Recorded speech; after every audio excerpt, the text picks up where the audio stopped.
believe it. Yeah. They don't understand what trauma is.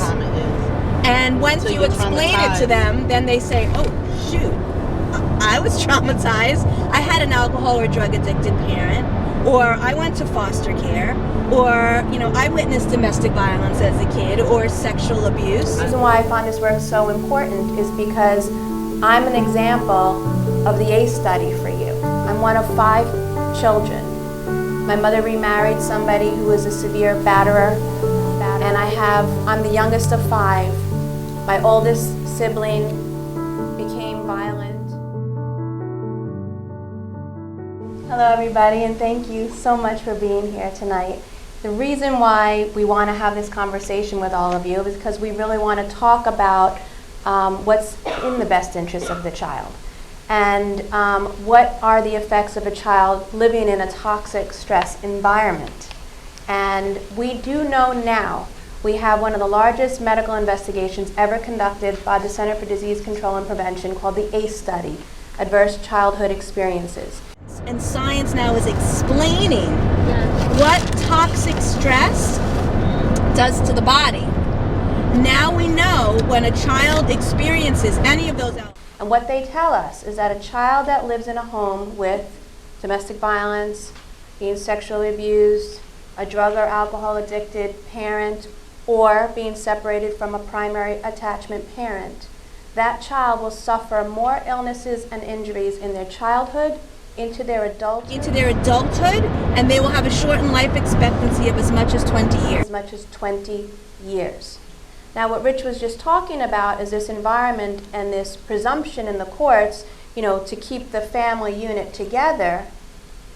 You're causing a child to get sick when one of the parties is violating the child or the mother.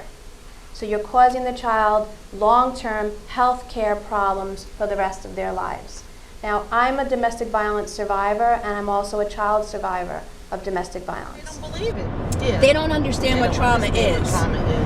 And once you explain it to them, then they say, oh, shoot, I was traumatized. I had an alcohol or drug addicted parent, or I went to foster care, or, I witnessed domestic violence as a kid, or sexual abuse. The reason why I find this work so important is because I'm an example of the A.C.E study for you.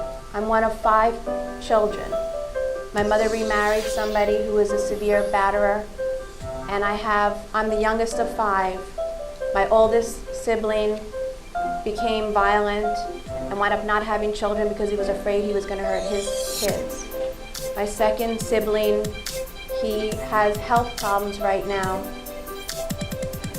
with diabetes, his liver, his kidneys. He needs a kidney transplant. My stepsister became obese, became an abuser, abused her husband and her kids.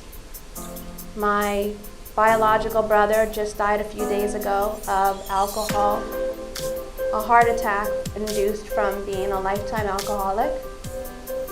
And me, I married a batterer. And what that looks like, it's really important for you to know.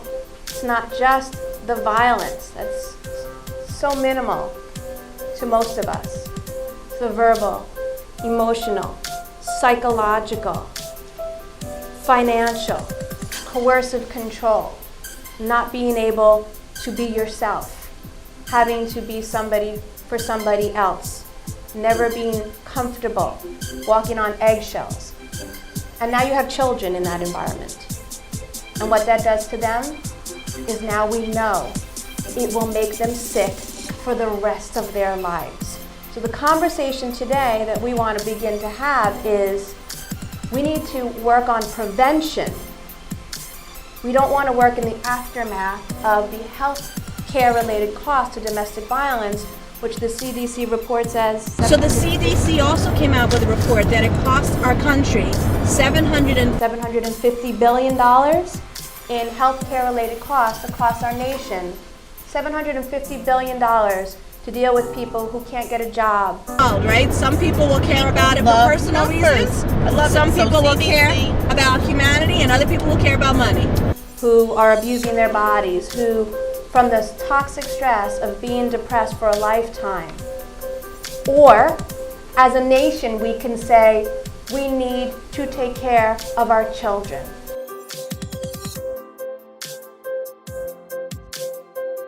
I think that's what's going to transform the next revolution in victims' rights, grassroots movement building. Amen. Amen to that. A woman to that.